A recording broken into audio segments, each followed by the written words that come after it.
de hoje, né, a gente começa o capítulo 11, que trata de radiação em antenas.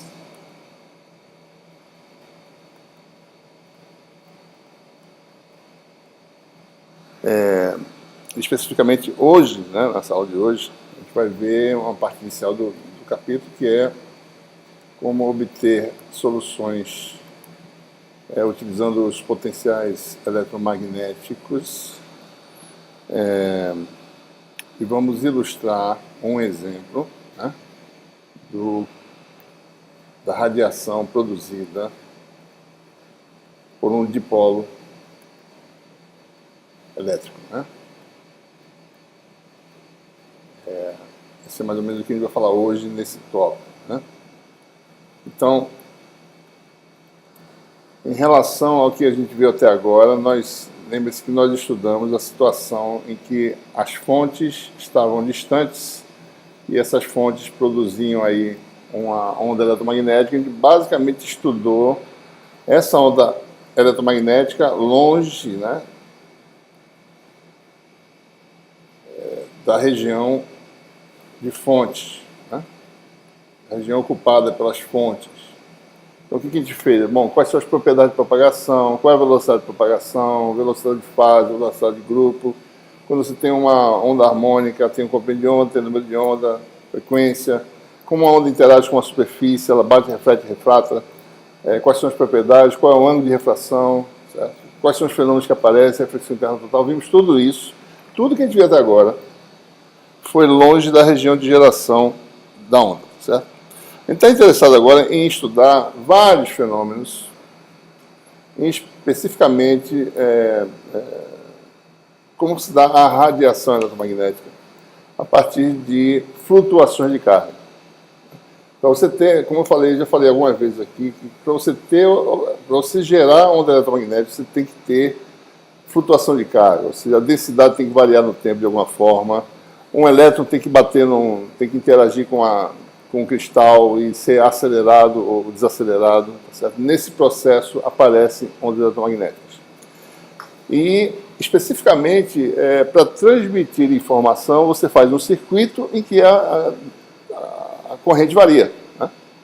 Ou seja, num capacitor a carga varia no tempo. Então você tem flutuação de carga. Para que você faz isso, você pega a informação e transmite de A para B, né, através de um meio de propagação. Então ele quer saber mais ou menos como é que funcionam esses radiadores eletromagnéticos, que a gente chama de antenas, né? Então esse é o nosso objetivo. Então existem vários tipos diferentes, certo? A gente não vai falar muito profundamente sobre antenas, existe um curso específico aqui no departamento, né? É uma disciplina letiva de antenas, que geralmente é dada pelo professor Belfort. Mas a gente vai falar os princípios básicos a partir dos quais você pode determinar mais ou menos o desempenho de uma determinada configuração de condutores, por exemplo. Aqui um exemplo de uma antena do tipo dipolo. Você tem um circuito tradicional de transmissão. Imagina um gerador de transmissão longa, tá certo? E você, ao invés de terminar numa carga, você pega e abre dois lados. Isso aqui tem um certo comprimento, né?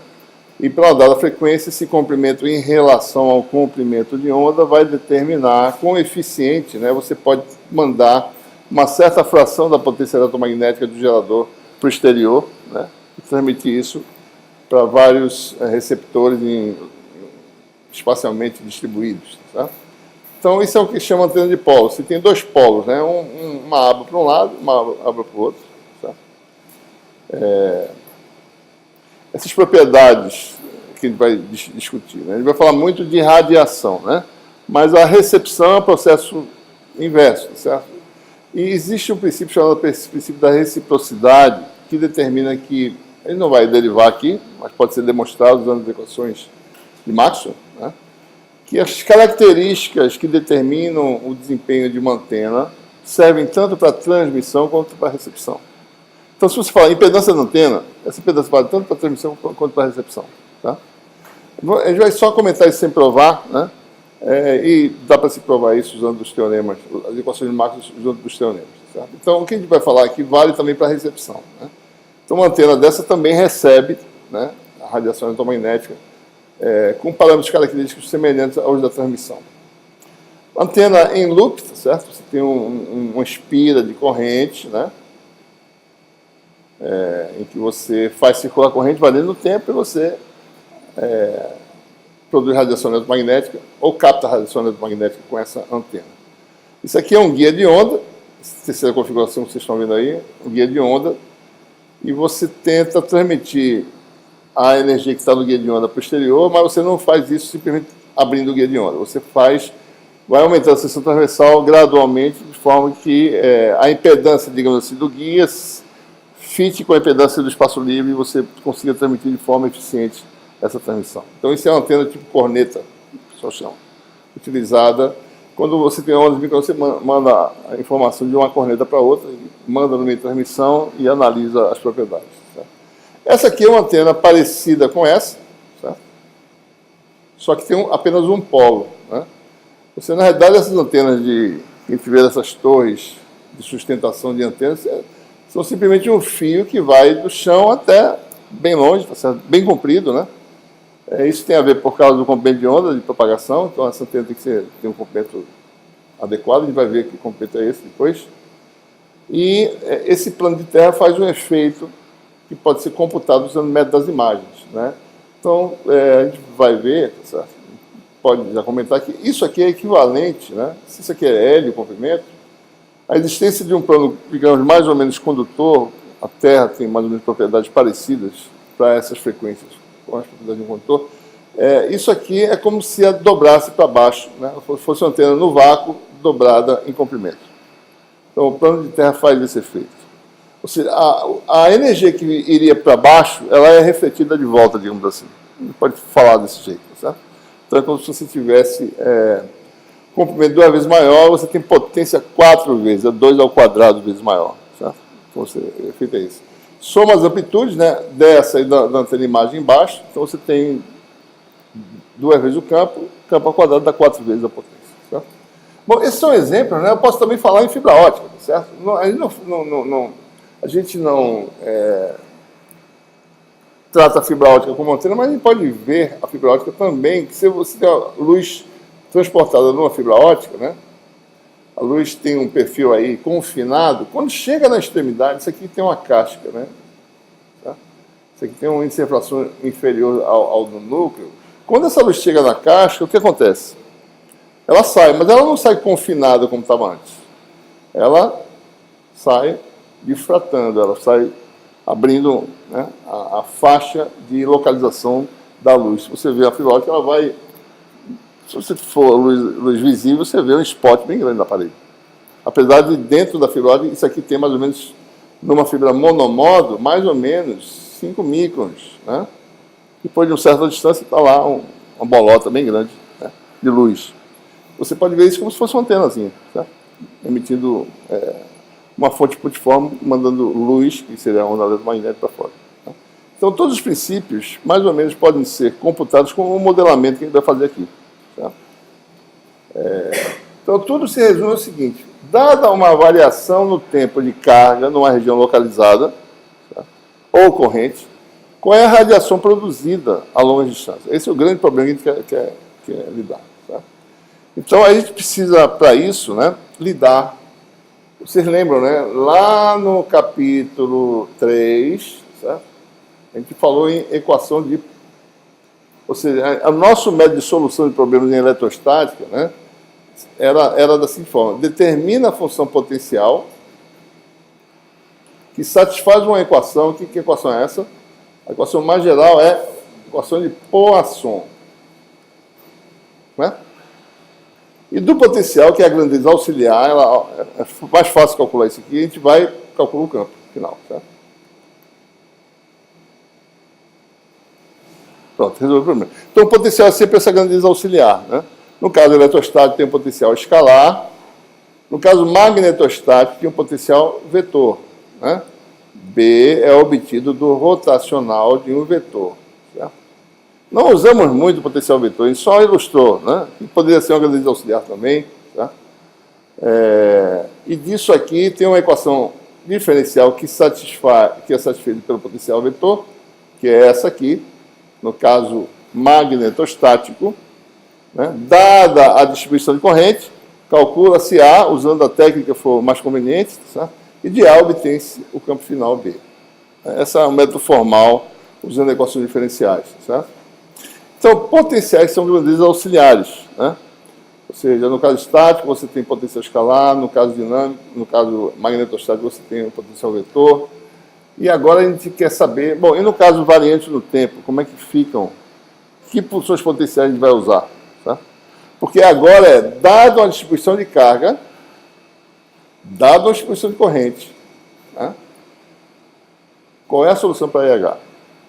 Então a gente vai fazer esse problema em duas etapas. Vamos achar os potenciais intermediários e deles obter a solução final. Tá? Bom, vamos olhar aqui quem são as equações que nós temos, as equações de Maxwell. Lembre-se, voltamos agora ao regime variante no tempo. Ainda não é regime harmônico, viu, pessoal? Então, nossos campos vão ter aquelas letras arredondadas de novo. Nossas equações, né? Vamos voltar à equação de Maxwell. Vamos não falar em nenhum tipo de meio ainda, né? Se ele é linear ou não, tá certo? A rotacional de E igual a menos dB dt. É claro que é mais conveniente usar equações diferenciais e não as integrais, a gente quer resolver ponto a ponto, né? Rotacional de E divergente de D igual a esse ρ aí, que é um ρ variante no tempo, tá? Rotacional de H é J mais dd dt. E, finalmente, divergente de B igual a zero. E qual é o nosso problema? Nós temos uma região, né, representada pelas fontes. Quais são as fontes? Flutuações de carga da densidade de carga ρ e flutuações de corrente descritas pelo vetor J. Certo? E com isso aqui eu quero determinar as funções E, D, H e B, né, em geral. Certo? Bom, vamos separar esse problema em duas partes. Tem as equações que a gente chama de equações homogêneas. Nas equações de Maxwell, tá, tem duas equações homogêneas. Equações homogêneas são aquelas em que não aparecem as fontes. Tá? Essa aqui não aparece nenhuma fonte. Ou seja, a equação, não é equação diferencial, o segundo membro, né, a função que alimenta a equação. Né? Se ele for zero, é porque não tem fonte para a equação. Então aqui não tem a fonte, aqui só aparecem as incógnitas, E e B. Tá? E nessa outra aqui, também só aparece a incógnita B. Nessas duas aparece a fonte aqui, ρ e J. Tá? Então vamos escrever aqui as equações separadas.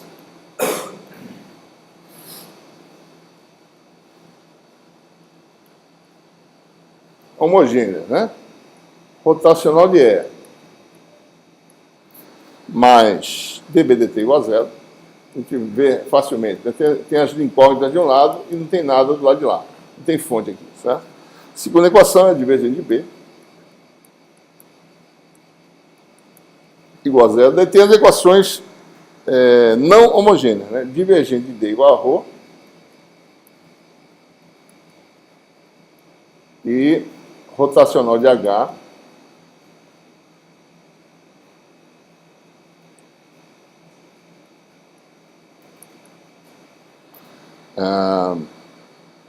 menos dd dt, daí dá para perceber direito essa questão da homogeneidade. As incógnitas de um lado igual a J, né? Tá? Aqui estão as homogêneas e aqui estão as não homogêneas, né? Dessa equação, a gente imediatamente reconhece que posso escrever de cara o vetor que tem divergência zero, pode ser escrito, né, como sendo o rotacional de outro vetor. Tá? Isso é uma propriedade de campos vetoriais, divergência zero, porque é a rotacional de algum vetor. E esse é o potencial vetor que a gente vai definir, um dos potenciais magnéticos. Vamos jogar isso aqui nessa equação, ver o que acontece. Tá? Nessa outra equação homogênea, você vai ter rotacional de E mais ddt de B, né? Mais rotacional de dA dt, que é ddt de B, né? Que é rotacional de A, eu troquei a posição, dá zero. Conclusão.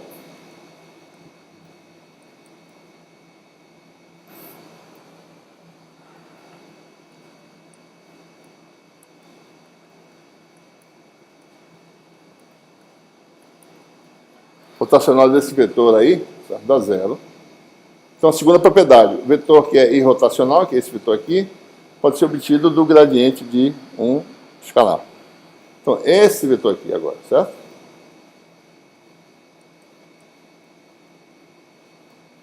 E para manter a similaridade do caso estático, é menos gradiente, vou chamar agora de psi, tá certo? Potencial eletromagnético,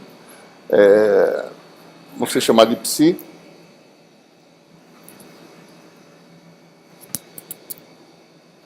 Então você tem o segundo potencial, dois potenciais definidos, o potencial vetor, o A, e o psi, potencial escalar, né? E se eu não tivesse variação no tempo, isso aqui sairia, esse potencial escalar é aquele potencial tradicional que a gente conhece, certo? As unidades também são as mesmas, né? Volt, certo? Isso aqui é Weber por metro quadrado vezes metro, né? Weber por metro, né? Eu tenho Weber por metro quadrado, que é o Tesla. Tá? Bom, então nós temos aí ou seja, o E. Então, vamos lá. Então, a equação que eu tenho é E igual a menos gradiente de psi menos dA dt. E B igual a rotacional de A. Ou seja, nós estamos aqui na parte final do problema, né? Se eu obter o potencial escalar, resolvendo uma equação diferencial e o potencial vetor, então eu obtenho a solução para E e B. E aí eu tenho que relacionar com H e D, certo? Tem que usar relação constitutiva, assim por diante. Se o meio for um meio complicado, fica muito difícil o problema, certo? Então, vamos prosseguir, tá certo? Só correçãozinha, pessoal. Seção 11.3, né? Fala assim, equações diferenciais para potenciais no vácuo, né? Vocês corrijam lá, quando vocês forem ver, para os potenciais em um meio linear, certo? Em meios lineares, né? Mas no vácuo especificamente. Né? Então, observe, a gente, para prosseguir daqui e obter essas equações diferenciais para os potenciais vetores, né? A gente precisa saber que tipo de meio está trabalhando, certo? Rigorosamente, o único meio simples, né, que a gente consegue resolver as coisas é o vácuo. Né? No vácuo, né, nós sabemos que D é ε0E, tá certo? E B é I0H. Nós sabemos que, fora isso, mesmo em meios lineares, a relação entre D e E é uma relação que você tem que analisar frequência a frequência. No regime temporal, eu nunca posso botar que D é um múltiplo de E, mesmo no meio linear. Tá? Porque eu já falei para vocês, né? Se isso aqui for cosseno, né? Uma frequência só, cosseno de ômega t, num ponto de espaço, isso aqui vai ser rigorosamente cosseno de ômega t mais alguma fase. Tá? Então, se E vai com cosseno de ômega t num ponto, né? Vou botar aqui o vetor, certo? D não vai ser, rigorosamente, vai ser cosseno de ômega t mais uma fase. Tá? Mesmo que seja linear. Tá? Essa função não é um múltiplo dessa. São funções deslocadas no tempo. Tá? Eu não posso dizer que uma é uma réplica da outra. Elas são parecidas, mas estão fora de lugar. Então, o multiplicador, ou seja, a razão entre essas duas funções é a função do tempo. Tá? Então, eu nunca posso dizer que D é igual a YE. A menos que eu esteja longe das ressonâncias, que a gente falou antes, certo? Então, se você tem, na sua função do tempo, tem um espectro de frequências que está bem longe das ressonâncias, né? Então, você pode dizer, mais ou menos, certo? Né? Se você olhar o epsilon, né? O epsilon é uma função assim, ó. Ressonância. Ressonância. Tá? Nessa região aqui, cada componente de frequência tem uma resposta diferente, então é difícil. Mas quando você chega nessa região aqui, por exemplo, se o seu espectro está dentro dessa faixa de delta ômega aqui, né, então você pode dizer mais ou menos que epsilon é mais ou menos constante, não varia com a frequência. Quer dizer que mesmo no tempo eu posso dizer que D aproximadamente, não tem defasamento, certo? Defasamento ocorre quando isso aqui acontece, certo? Nessa região. Então aqui não há defasamento, não há esse problema de réplica, então você pode dizer que você tem mais ou menos, né, D, mesmo no tempo, tá certo? Igual a epsilon, né? Semelhantemente, você pode dizer que B é igual a minha H, tá? Então, em situações em que eu posso modelar o meio desse jeito, em que não há ressonâncias, tá certo? Ou seja, eu posso dizer que existe uma opção epsilon e uma opção mi, então o problema fica bem mais simples, certo? E a gente pode agora voltar, né, para as equações não homogêneas e analisar agora à luz dos potenciais, né? Tá? Então, qual é o nosso objetivo aqui nessa discussão? É obter equações diferenciais para as grandezas auxiliares. Quem são as grandezas auxiliares? Os potenciais eletromagnéticos, A e Psi. Tá? Então, assumindo essa aproximação meio linear, né, em que você tenha como válido isso aqui, rigorosamente é só no vácuo, mas em certas situações também pode ser. Certo? Então você vai ficar uma das equações é divergente de D igual a ρ. Né? Desculpe, esse D aqui tem que ser arredondado. Né? Esse ρ também. Certo? Isso é um pouquinho diferente do que eu escrevo normalmente.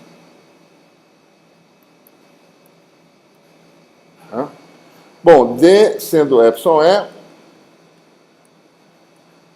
e E sendo o quê? Quem é? Agora nós sabemos. E vale menos gradiente psi, menos dA dt. Eu jogo na equação divergente D igual a ρ. Então você vai ter divergente do gradiente, né, dá o laplaciano, né? Vai ficar com a equação do tipo laplaciano de psi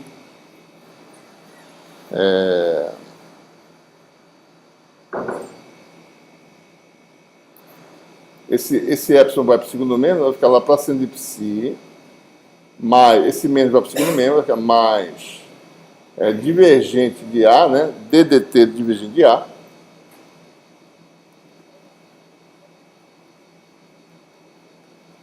igual a menos ρ sobre epsilon. Primeira equação diferencial que a gente obtém agora, que só envolve os potenciais eletromagnéticos, psi e A, certo? Mais equação 1. Uma equação que mistura as duas potenciais, né? Bom, vamos para a segunda equação. Rotacional de H, né? Que é B sobre μ, e B, por sua vez, é o rotacional de A.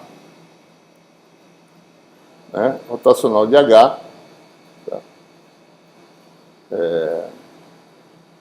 Menos dd dt, menos epsilon dE dt, que é menos gradiente de psi, certo?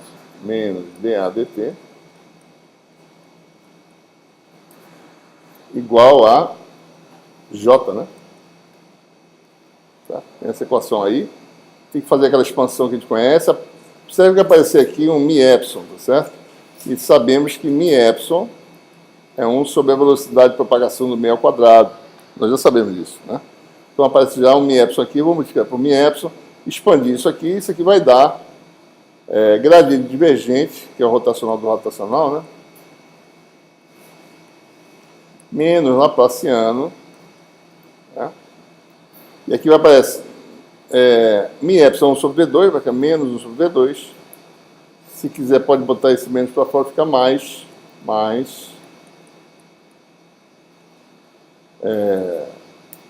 Observe que tem um D2A dt2 aqui, tá certo? Botei ele já aqui do lado de cá.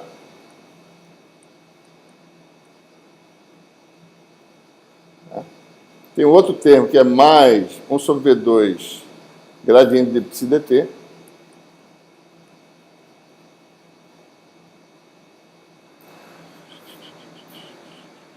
Fazer assim, gradiente de psi dt. Né? Então, vamos lá. Gradiente divergente, menos laplaciano, 1 sobre V2, mais, daí fica mi vezes j. Esse mi aqui vai multiplicar j do lado de lá. E aí eu vou reorganizar isso aqui. Se vocês olharem direito, né? Tem aqui uma equação, tem um termo aqui conhecido, tá certo? Tem um errinho aí na equação 11, 13. Deixa eu ver. 11, 13, não. 11, 11. Equação 11, 11, pessoal. Falta esse termo aqui, ó. Marque aí na... 11, 11, falta esse termo aqui na frente, tá? Equação 11, 11 lá do livro, certo? Falta incluir esse termo 1 sobre D2 aqui.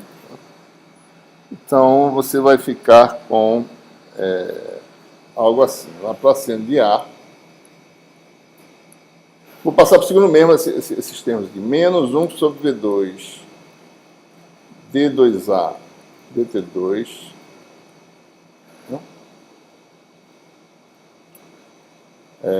Passou para lá, deve ficar esse termo do lado de cá, mais esse aqui, tá certo? Vai ficar...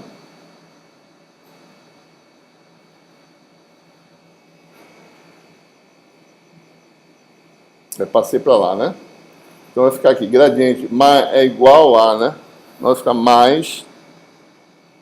Aliás, passa tudo para o segundo membro, tá certo? Então esse aqui vira mais, esse aqui vira menos, esse aqui vira menos. Vai ficar menos gradiente divergente. Então, juntando esse gradiente, tem um gradiente aqui também, vou botar em evidência, divergente de A. E vai ter um termo aqui que mais, passa para o segundo, vira menos, então menos vai ficar mais 1 sobre D2 de psi dt. É isso? E o mi vezes j que está do outro lado, passa para o lado de cá, fica menos. Tá? Vai ficar parecido com coisas que a gente fez antes, tá certo? Menos mi vezes j, né? Se você não tem variação no tempo, tá certo? Eu posso mostrar essa equação aqui. 11, 13, né? Posso abrir melhor aqui. Eu estava editando hoje, eu vi esses erros, daí eu já corrigi na próxima versão. Vai ser corrigido. 11, 11 aqui está corrigido, certo? Lá não está. Esse termo aqui está correto. Lá na versão online não tem, certo? Bom, aí está a equação.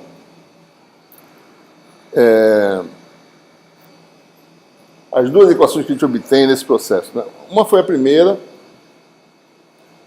que parece muito no caso... Se você não tem variação no tempo das coisas, né, você tem a equação de Poisson lá da estática, certo? Se você não tem variação de A no tempo, nem variação de psi no tempo, esse termo de aparelho, fica só esse termo aqui. Esse termo tem uma liberdade de escolha que eu fiz lá na magnetostática, que lá a gente escolheu divergente igual a zero de A. E a equação obtida foi laplaciano de A igual a menos mi vezes J, certo? Tá? Então, essas equações, elas voltam a ser as equações anteriores, né, no caso estático. Bom, então o que nós temos? Só lembrando, né, nosso objetivo é determinar o potencial escalar, potencial vetor, dado uma disposição de carga e uma disposição de corrente, e depois, no final, calcular E e B, e D e H, certo? Bom, qual é o problema dessas equações? As equações são acopladas, né? São duas equações diferenciais, e eu tenho que ter, para resolver um sistema de duas equações diferenciais acopladas. A questão é como é que a gente desacopla essas equações, né? Então, observe. A forma de desacoplar essas equações é uma liberdade que nós temos que a gente não comentou. Eu escolhi o rotacional de A, certo? Escolheu, ele é quem? É B. Né? Nós sabemos do teorema da unicidade. Um vetor é completamente especificado se eu souber o rotacional divergente, certo? Se eu especificar arbitrariamente o divergente de A, eu não altero o rotacional de A. O rotacional de A é B, está fixado. Então, eu tenho liberdade de escolher o divergente de A, certo? Esse tipo de escolha é chamado gauge, um calibre, né? Em cada calibre, em cada gauge, eu tenho a liberdade de escolha e todas elas fornecem sempre a mesma solução para B. Tá? Uma dada escolha, um dado gauge, vai dar uma solução que tem uma interpretação física facilmente reconhecível. Uma outra escolha vai dar uma solução para os potenciais intermediários que não tem aquela interpretação física que a gente quer, que é propagação eletromagnética, mas que dá a solução final de propagação eletromagnética. Certo? Bom, um determinado gauge é chamado gauge de Coulomb. Certo? No gauge de Coulomb é a escolha mais simples. Faz divergente de A igual a quanto? Zero. Certo? Que é aquela que a gente fez na magnetostática. O que aconteceria se eu fizesse o gauge de Coulomb? Tá? Olhe para essa equação. A equação para psi é uma equação do tipo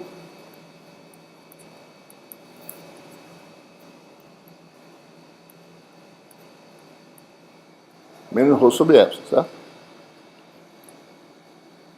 Tá? Já já falo da solução para cá. Qual é a solução dessa equação, pessoal? Dado ρ, quem é a solução para psi? Numa região limitada. Psi é igual a integral, a distribuição de carga numa região limitada. Qual é a solução dela? Bom, psi é uma função de quantas variáveis? 4. 3 mais 1, certo?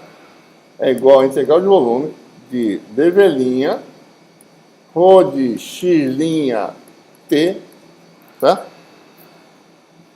Sobre 4π x menos x'. Nós já resolvemos essa equação. Uma distribuição, qualquer que seja, esqueça o tempo, tá certo? Uma função qualquer. Tá? Tem como solução, se a equação é essa aqui, a solução numa região ilimitada é essa aqui. Certo? Então, no gauge de Coulomb, a solução para o potencial é uma função variante no tempo, que é muito semelhante à função que nós temos já no potencial escalar. Só tem um pequeno problema em relação à realidade física dessa solução aqui. Certo? Essa solução diz o seguinte, que aqui está um elemento dV'.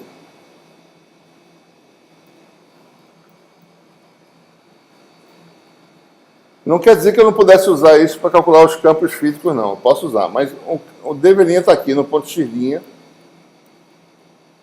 eu meço o potencial no ponto x. Certo? Essa solução aqui me diz o seguinte, ó, olha para essa solução. Diz que uma flutuação que ocorre nesse ponto x', né? No tempo t, é sentida instantaneamente no ponto x. Certo? Porque se aqui é t, aqui também é t. Certo? Não tem propagação, assim, não tem o retardo de propagação que a gente conhece eletromagnético. Certo? Não quer dizer que eu não posso usar isso para resolver meu problema, não. Eu posso usar. Certo? Posso usar essa solução. Para determinar E, D, B e H, eles vão ter o retardo físico, certo? Mas a solução para o potencial não tem. Certo? Então, essa solução aqui, ela não tem muito significado físico, como a gente está acostumado a ter. Certo? Porque uma solução que produz um efeito instantâneo, certo? Não tem muito significado físico. É uma função auxiliar, um potencial aí qualquer, certo? Obtido no gauge de Coulomb. Né? Bom, para obter o potencial vetor nessa hipótese, eu teria que zerar isso aqui, tá? Ainda está acoplada a equação, eu teria que mexer com as coisas e desacoplar essa equação, eu consigo fazer, é possível fazer. Eu só não quero elaborar mais nisso, que a gente não vai usar essa solução aqui, certo? Eu só quero mostrar que cada escolha corresponde a um tipo de solução para os potenciais, e tem várias soluções diferentes, mas todas elas fornecem a mesma solução final para B e H, certo?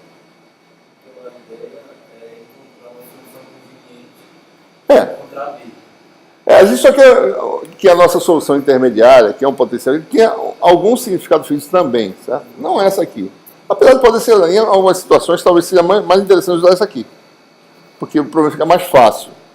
Mas aqui para nós, seria bom a gente ter uma solução que tenha significado físico, que a gente veja a questão da propagação assim, nitidamente, certo?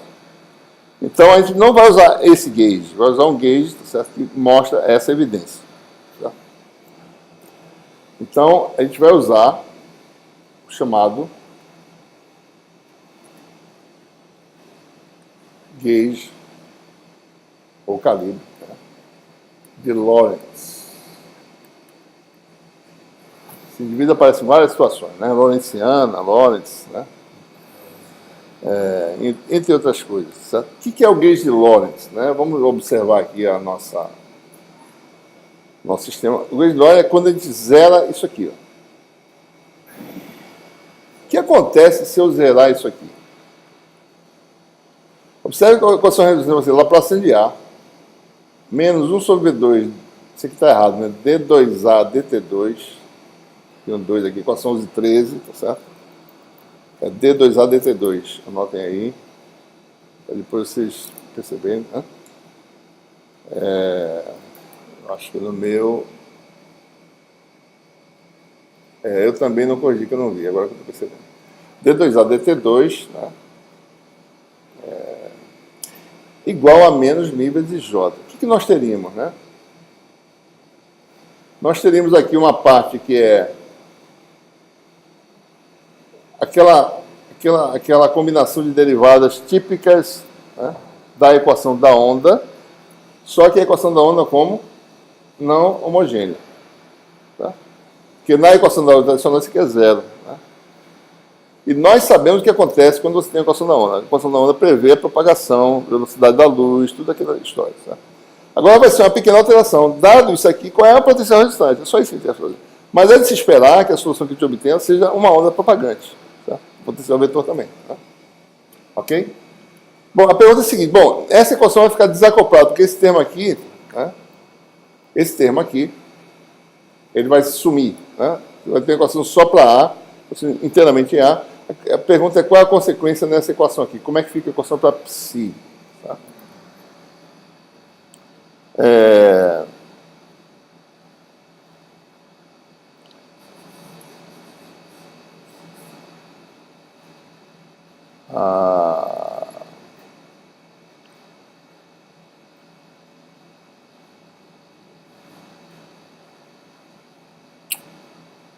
Bom, quando eu faço isso, né?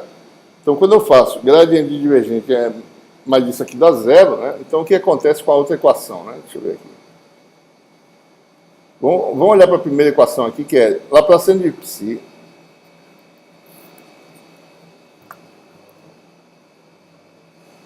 mais ddt do divergente de A, né?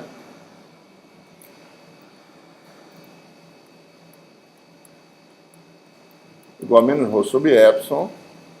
E eu escolhi agora aqui no gauge de Lorentz divergente de A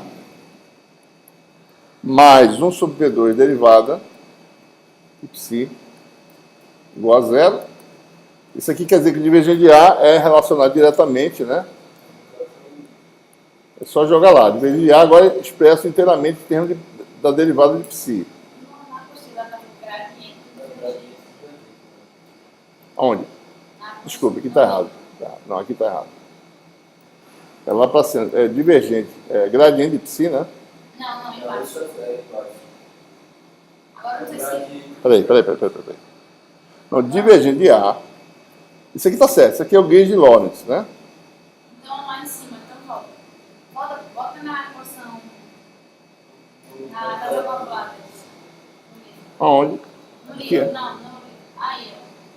Então, esse gradiente do lado de fora, né? E eu tinha lá do lado de fora. Esse gradiente. Não, esse gradiente está fora. Isso aqui está errado, Isso aqui está errado, certo? Então, o gradiente está fora. Aqui está errado também, deixa eu ver. Gradiente divergente está aqui, gradiente de psi dt. Então, tem o gradiente disso com o divergente. Então, tem um erro aqui, realmente razoável, né? Que esse sinal aqui está fora, certo? 11, 13, né? E assim vai aqui também. Então, o gauge de Lorentz, né? Divergente de A. Eu escrevi errado também, foi? Não, ainda é isso. Acho que eu fiz certo. Eu fiz certo. Bom, divergente de A, né, é isso aqui, tá certo? Então vai ficar a equação para ρ, fica lá para cento de psi,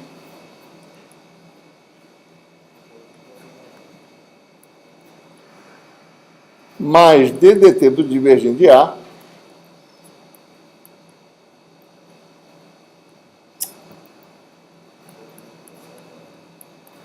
igual a menos ρ sobre epsilon, e nós temos a equação parecida para psi, né?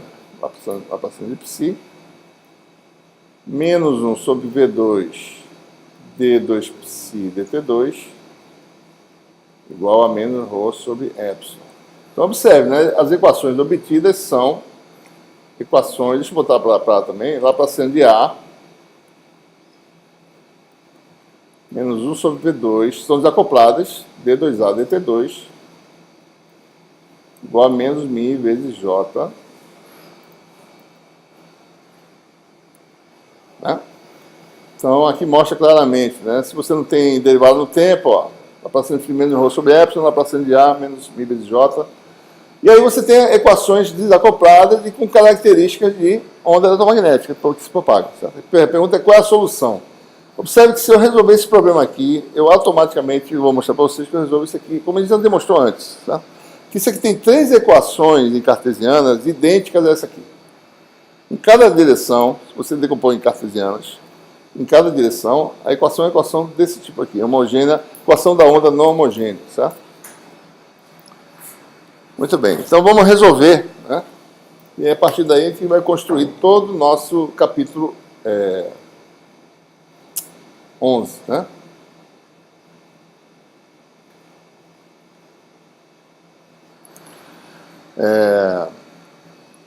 Então, essa é a gente chama a equação da onda escalar, né? Vamos resolver. Nós temos, então, a solução da equação da onda escalar não homogênea. Toda vez a gente vai fazer sempre como a gente fez antes. Começa inicialmente, a gente está falando da densidade de carga, né?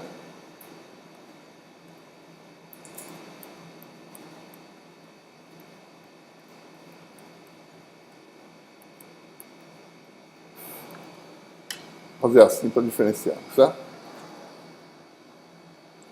Como é que a gente constrói a solução? Bom, primeiro ele vai com uma carga putiforme, tá? Resolve o problema. Depois, junta várias cargas, faz uma distribuição de carga e vê o que acontece. Tá? Então, inicialmente, vamos colocar uma carga na origem.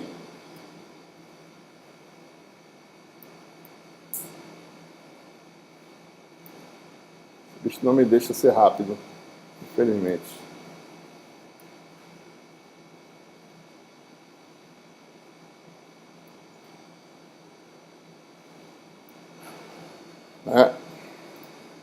Você tem aí, reseta tudo. Temos aí sistema aí de coordenadas, né? Na origem você tem aí uma carguinha,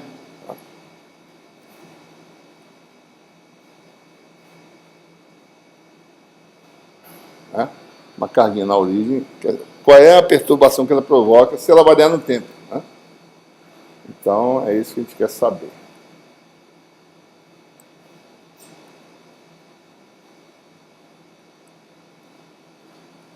Então, qual é o efeito, qual é a solução para o potencial a uma distância x da origem, né, no tempo t? Né? Dado o evento no tempo t, o que acontece a uma certa distância x? Tá? Módulo de x, né? Observe, né? Qual é a densidade de carga que a gente vai usar aqui agora? Né? A carga localizada na origem, né? Bom, essa densidade de carga, vocês sabem, se vocês já estudaram isso, né? Isso é a função delta de Dirac, certo?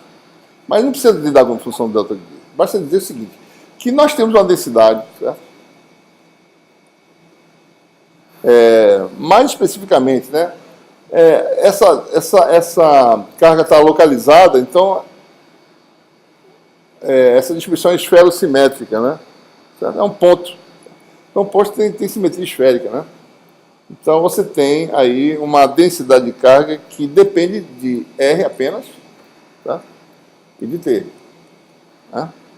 Qual é a propriedade dessa densidade? Bom, ela vale zero se R for maior que zero. Saiu da origem, a densidade vai para zero, certo? O que mais? Bom, na origem não importa quem seja, importa que Q de T é a integral de um volume que limite a origem da densidade de carga. Certo? Se eu fizer a integral de ρ dV, dá carga. Não importa que seja ρ, certo? Basta isso. Né? Então, qualquer que seja a função, uma função que tem essa propriedade, ou seja, qualquer função muito acentuada, certo? Serve para descrever esse problema. Né? Mas ele não precisa saber quem é a função especificamente. Basta só saber isso.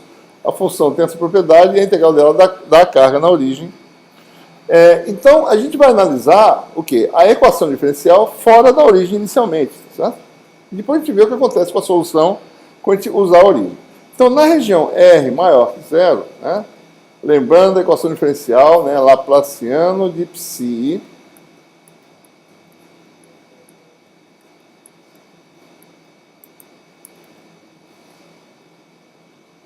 vou botar assim, ρ de x, certo? Sobre epsilon. Né? A gente sabe que só depende de R, né? Então, se R for maior que zero, isso aqui dá zero. Então, fora da origem, resolve a equação diferencial, vai dar uma solução de uma equação homogênea. Certo? E agora, nesse caso, uma vez que nossa distribuição de carga ela é esferosimétrica, é de se esperar que o potencial só dependa de R e T, né? Certo? Bom, então vamos ver. Quem é o Laplaciano? Né? É 1 sobre R2 DDR R. Na verdade, posso botar o derivado total aqui, né? Não, parcial, porque tem o tempo. Vamos manter parcial. DDR, né? De R2 de psi dr, na realidade, Laplaciano de psi, né? É isso aí. Bom, tem demonstrado aí no livrozinho, tá certo? Que isso aqui também pode ser escrito dessa forma aqui. Né? Basta você expandir as duas versões, vocês vão ver que dá o mesmo resultado.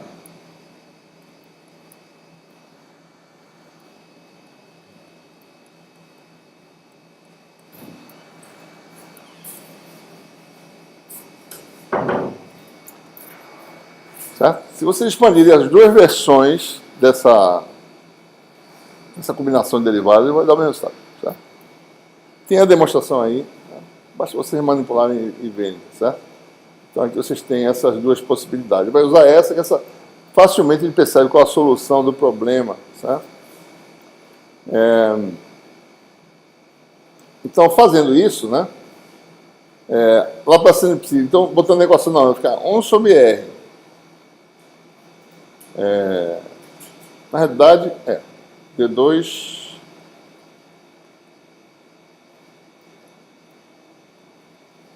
Deixa eu ver como é que está a carga aqui. D2 é R psi, dr2, menos 1 sobre V2, D2 psi dt2, né? Igual a zero. Se eu multiplicar por R, né, eu fico com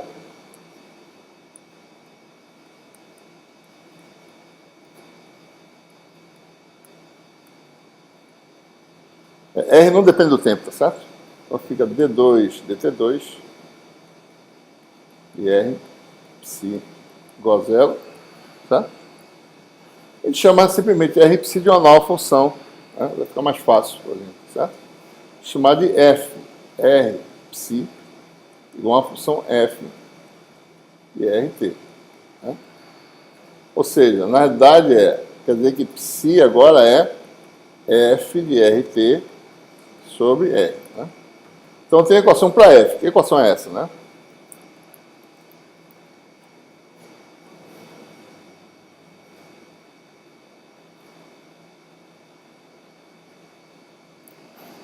D2F dr2 menos D2F dt2 igual a zero.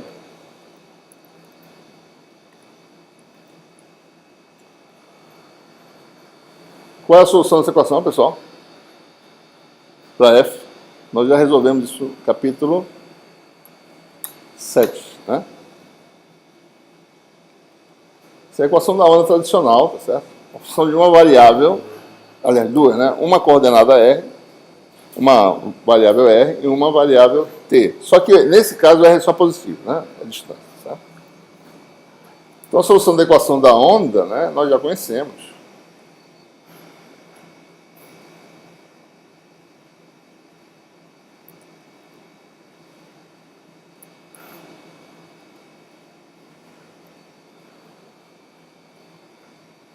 Então, vamos lá.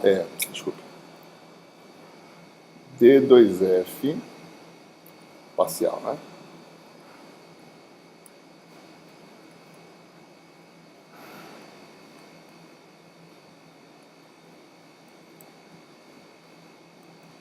Então, tem duas soluções, né? F do tipo mais e do tipo menos. Uma é do tipo F de a mais, né? Em conformidade com a nossa... Esse mais tem um significado de propagação para frente, né? T menos R sobre C é a mais e T mais R sobre C é a menos. Tá? Ok? Então, o que significa essa solução agora? Né? Sobre V, aliás, desculpa. Sobre C não, sobre V.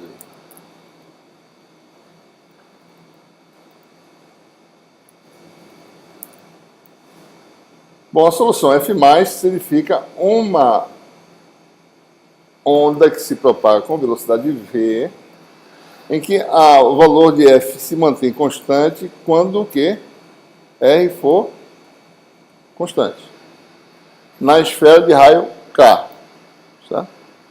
Então, essa onda se expande, né? Se expande. Se propaga radialmente, né?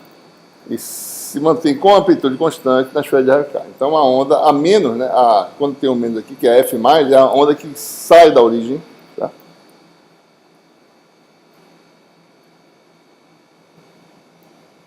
Opa, endoidou aqui também.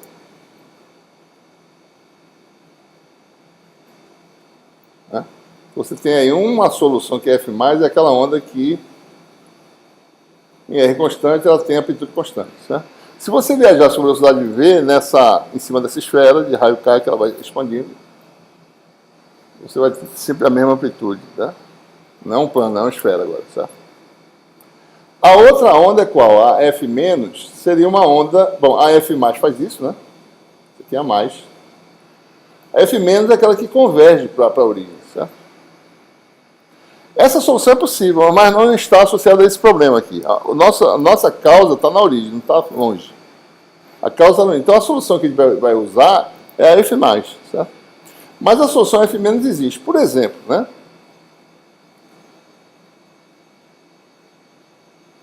Tem uma lente aqui, coisa bem simples, certo? Uma lente, né? Uma luz, um feixe de luz vem, o que acontece? Isso aqui vai chegar aqui, certo? Até esse ponto, né? Com uma frente esférica até chegar àquele ponto, certo? E vice-versa, se você emite luz para lá, então isso aqui vai para lá desse jeito que está aqui. E vai depois virar uma frente de onda, mais ou menos como uma onda plana, certo? Uma onda esférica, daí colima, onda plana. Então, as duas soluções são possíveis. A onda que converge, né? Você está vindo de algum lugar, focalizou o feixe eletromagnético. Você pode usar paraboloide para fazer isso, focaliza, certo? Você dá uma antena parabólica, o que acontece? Tem a antena aqui, né? Tem um ponto aqui onde vai captar toda a energia. Daí vem a coisa aqui, bate para cá, certo? Né? Frente de onda esférica, mais ou menos, certo? Então, existe essa solução. Essa solução F- não está associada ao nosso problema. A gente tem uma fonte na origem. Então, a solução que a gente vai usar é F+. Ou seja, a solução do nosso problema específico. Uma fonte pontual na origem vai ser a F+, né, que é F de T menos R sobre V. E com isso, o meu potencial fica da forma F de T menos R sobre V dividido por R. Tá? Isso aqui é importante, porque agora a gente está falando de uma coisa física. Certo? A amplitude que cai com 1 sobre R quer dizer o quê? quadrado da amplitude cai com 1 sobre R2, que é a densidade de potência. Integra na esfera de raio R da superfície da R2. R2 cancela com R2. Potência é constante. Qualquer que seja a esfera que você integrar, certo? Então tem que ter fisicamente esse R aqui embaixo, certo? A gente vai ver isso aparecer novamente depois. Ok? Então essa é a solução fora da origem. O problema é o seguinte, quem é F? Como é que se levanta essa incógnita? A gente não sabe quem é F. Certo? Esse problema tem que ter uma solução para F, porque eu estou dizendo, dado que, qual é a amplitude de psi? Certo? Tem que ter uma solução. O que eu vou fazer? Eu vou agora pegar e integrar a minha solução em torno da origem. Tá? Então, eu vou pegar a equação original. Né? A equação é essa aqui, ó. Laplaciano de psi menos 1 sobre V2 d2 psi dt2 igual a menos ρ sobre epsilon. Integra em torno da origem. Por que eu vou integrar? Porque eu sei a integral de ρ, certo?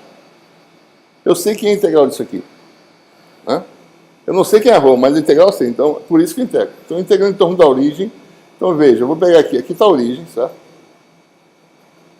Pego uma esfera de raio R. E a variável de integração é a variável R', que vai de 0 até R. Né? Então, integral de 0 a R. Né? Melhor, né? Na região R' menor ou igual a R. Né? Dessa equação diferencial, agora parametriza todo mundo em função da variável de integração. Né? Nabla' ao quadrado de psi menos 1 sobre V2 d2 psi dt2 dv' igual a integral de menos ρ sobre epsilon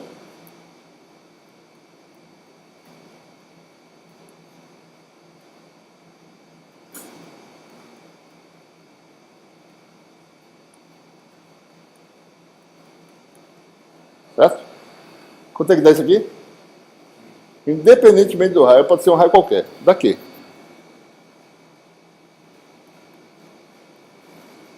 Certo? Então, está calculado. O que a gente tem que fazer agora é mexer no primeiro membro. Certo?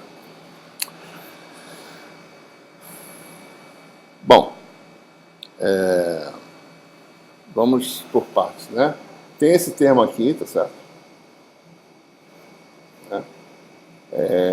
D2 psi dt2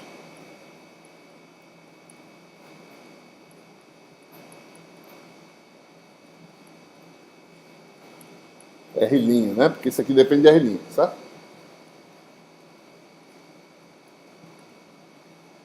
Essa apareceu uma igualdade aqui, tá certo? Deixa eu só apagar isso aqui, botar isso para cá. Assim, né? Então, o que é essa derivada, né? Derivada em relação a t, esse R' sai, né? Vai dar 1 sobre R'. Derivada em relação a t, né? Derivada segunda de f em relação a essa variável u aqui, tá certo? Né? Fica mais ou menos isso, né? Fica mais ou menos... chamar isso aqui de u é a mesma coisa que o derivado d2f deu2. Tá? Então, observe que nessa integral aqui, né, esquecendo essa constante, tá certo? Só botando esse termo aqui, ó, d2 dv', né? Então, a integral dv' de d2 psi dt2, observe que eu vou fazer R tender a zero, tá? Então, então é de 0 a R, né? Isso aqui vai dar quanto? Vai dar...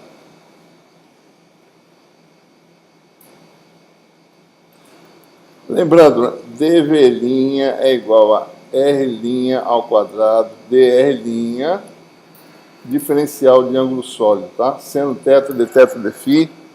Isso aqui já vai dar 4π, tá certo? Isso aqui vai dar 4π, integral no ângulo sólido, integral de 0 a R, né?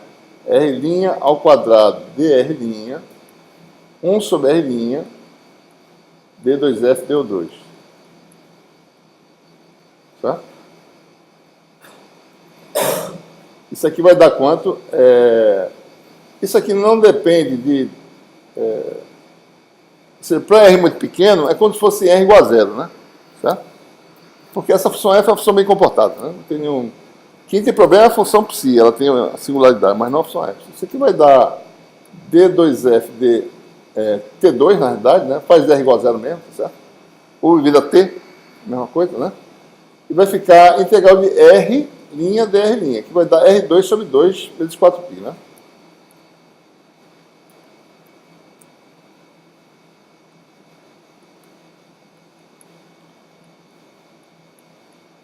Daí eu vou fazer o quê? O limite disso quando R tende a zero. Limite disso aqui, certo? Quando R tende a zero, vai dar zero. Tá? Então esse segundo menos não tem não causa nenhuma, não tem nenhuma consequência, certo? No nosso cálculo, né? Vamos olhar o primeiro agora. Certo? Bom, o primeiro termo, integral de Laplaciano, né? Laplaciano de psi, certo? Laplaciano linha, né, no caso. Você tem aí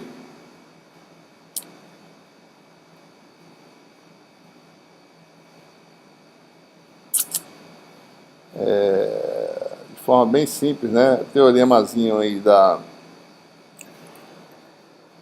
Mas isso aqui é integral de volume do divergente do gradiente de psi. Né? Teorema de Gauss, certo? Aqui está a superfíciezinha fechada em torno da origem, certo? Aqui está o vetorzinho AR', certo? E aqui está um elemento de área, certo? Então isso aqui vai dar integral fechada de sigma', que é o elemento de área, que não está muito pequeno para mostrar, AR' escalar isso aqui, certo? AR' escalar nabla' de psi. E isso aqui é DDR'. Tá? Então, em resumo, né? Essa primeira integral aí vai dar integral no fechada, né? De sigma', de psi, de R'. Tá certo? É isso mesmo?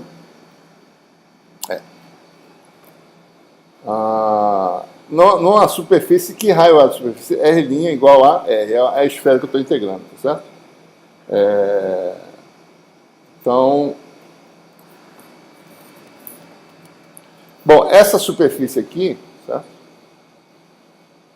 Tem R2 de ômega', né? Então isso aqui vai dar isso aqui é calculado em R' igual a R, né? Calcula a derivada e depois faz R' igual a R. Então, bom, isso aqui já é na superfície de raio R' igual a R, a superfície R' igual a R. Isso aqui vai dar R2, que sai da integral no ângulo sólido, 0 a 4π, de d ômega', certo? E aí tem essa derivada que a gente vai calcular.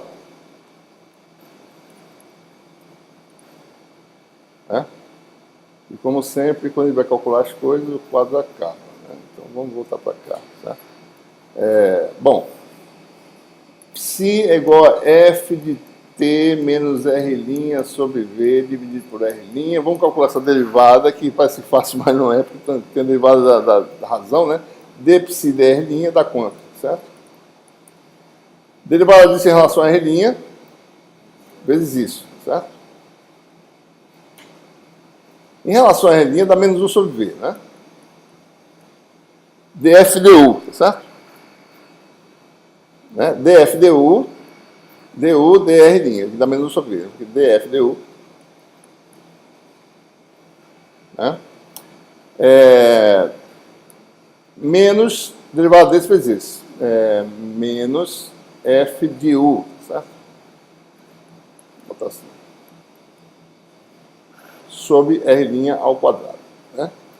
Essa derivada de π de R' na superfície R' igual a R dá, vamos separar os termos aqui, vai dar menos 1 sobre V, né? 1 sobre R, df du, né? E o outro termo vai dar menos, né? F de t menos R sobre V sobre R ao quadrado, certo? Calculando a superfície de raio R, né?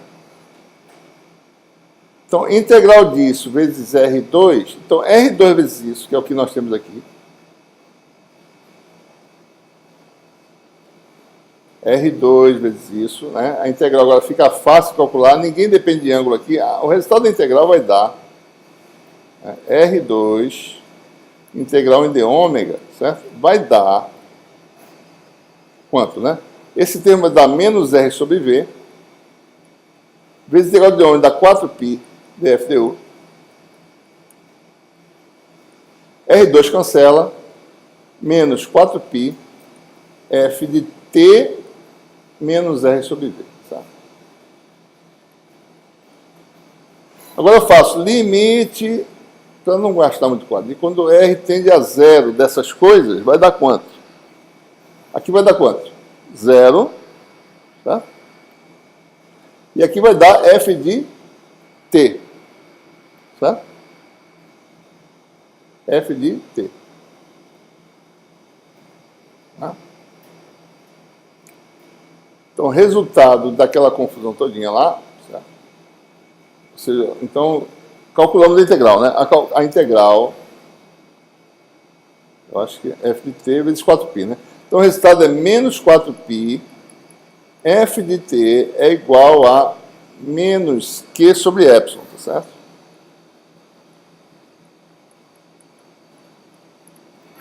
Tá? Calculamos, então, f de t. F de t é igual a q de t sobre 4π epsilon, certo? O que estava faltando era isso. Quem é f de t? É isso aí, certo? Quem é a solução psi, então, para o potencial escalar? F de t sobre R, certo?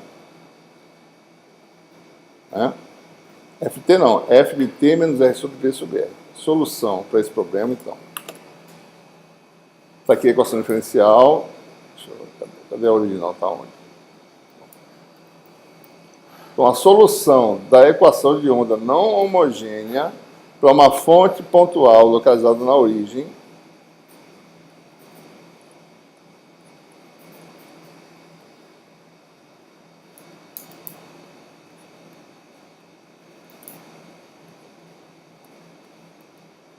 desculpe, né? Menos ρ sobre epsilon, em que ρ descreve uma carga pontual na origem, certo? Então, isso aqui é a função que descreve uma cargazinha na origem, né? Qual foi a solução que a gente obteve? A solução foi uma onda que se expande, uma onda que se propaga, f de t menos r sobre v, desculpe, f é igual a q, né? Certo? Então, f é o próprio q, é q de quem? T menos r sobre v, sobre 4π epsilon r. Certo? Olhem para essa solução e comparem com o potencial escalar no caso de uma carga pontiforme estática na origem. Como é simples a solução e como é a mesma solução. Tá? Agora, o que tem aqui, né, de interessante nessa solução? Uma perturbação de carga no tempo t, certo? Ou seja, digamos, em t igual a zero, certo? A carga vale Q de zero. Tá? Quanto tempo é necessário para que o potencial sinta essa carga Q de zero? Quando isso aqui for zero de novo, tá certo? O tempo R sobre V. Então, quando for zero, então, num tempo que é o tempo de propagação do efeito daqui para cá, com a velocidade V, que tempo é esse? R sobre V. Depois de R sobre V, aqui vai ser psi igual a Q de zero, tempo anterior, né?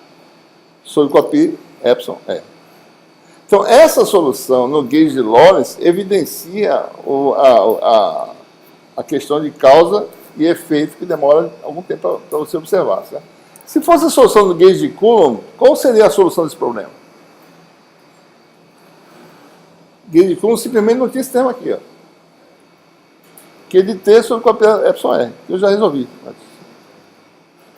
Oi?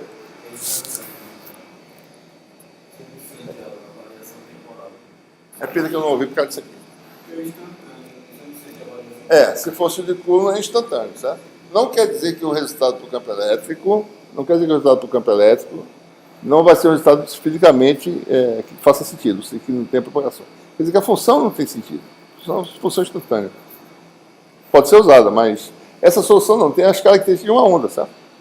Causa e efeito, demora um tempo, né, de propagação da luz, certo? Né?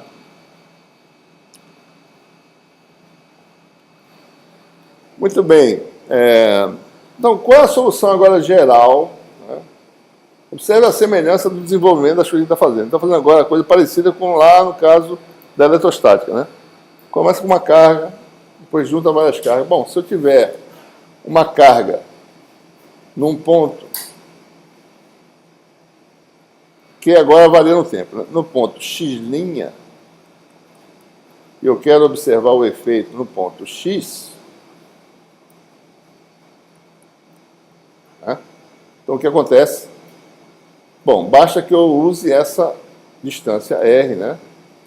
Que é módulo de x menos x', e jogue na equação. Então o potencial vai ser psi igual a Q de T menos módulo de x menos x' sobre V sobre módulo de x menos x'. A gente vai adotar muito aqui no curso, certo? Essa notação. Melhor falar depois sobre isso. Vamos generalizar primeiro, né? Então essa é a solução, certo? Né? Se você tem uma distribuição de cargas ocupando um volume V, descrita pela função densidade ρ, num ponto que tem volume dV', em que a densidade é ρ de x' T, tá? Então aqui é o ponto x'. Qual é o efeito, né? Isso aqui está no meio linear, homogêneo, isotrópico. Né? Qual é o efeito no ponto x? É somar todas essas contribuições. dq, isso aqui vira dψ, aqui vira dq, isso aqui é ρ dV', soma quer dizer integrar. Então tem aquela solução que a gente conhece, certo? Potencial no tempo t é dado por integral de volume ρ de x'. Vou botar aqui um tempo chamado de t', certo? Para não ficar muito carregado, né? Sobre 4π epsilon módulo de x menos x'. Quem é t'?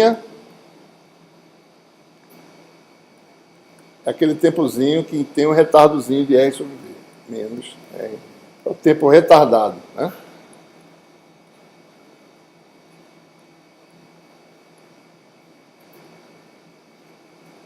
Ou seja, né?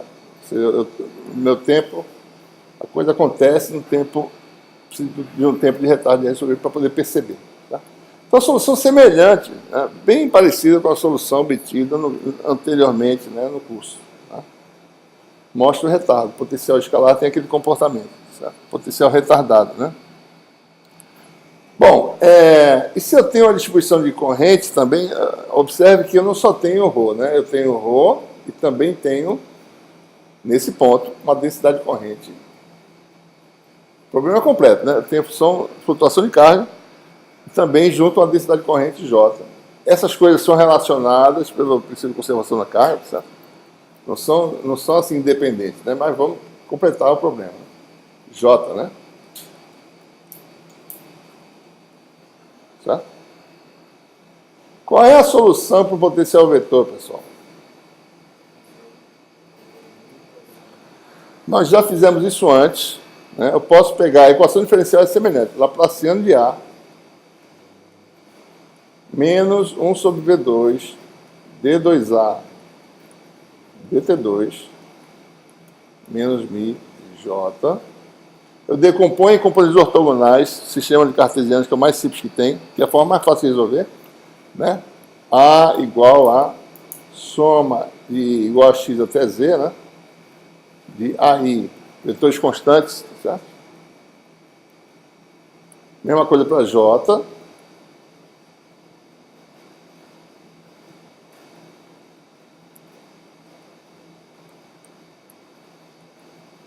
E daí, quando eu faço isso, uma equação diferencial de uma componente se relaciona a uma componente do outro lado. Mesma componente com exponente. Então, eu tenho 3 equações idênticas à equação da onda escalar não homogênea. Solução é idêntica aqui. Se eu botar aqui AI, né?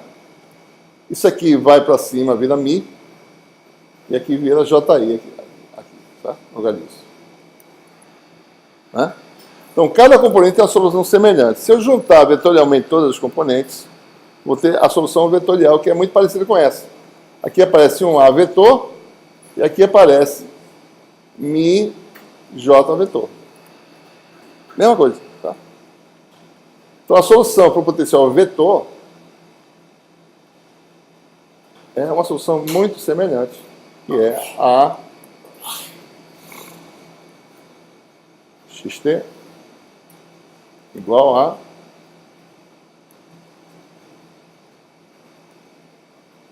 x', t', tempo retardado, t menos 10 sobre v. T menos a distância sobre v, né? Sobre 4π, modo de x menos x'. T' é t menos a distância, que é módulo de x menos x'. No caso, para descrever o tem que fazer esse somatório. Já fiz o somatório, daí o somatório dá isso aí. Já fiz rápido, certo? Dá isso aí. Quando soma direitinho, dá certinho esse resultado aí.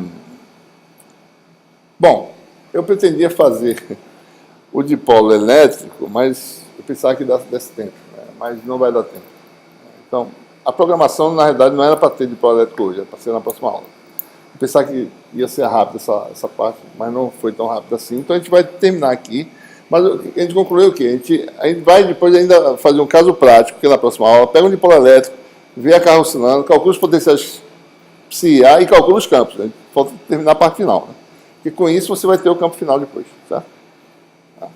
É fazer isso por meio de cálculos. Certo? Ok.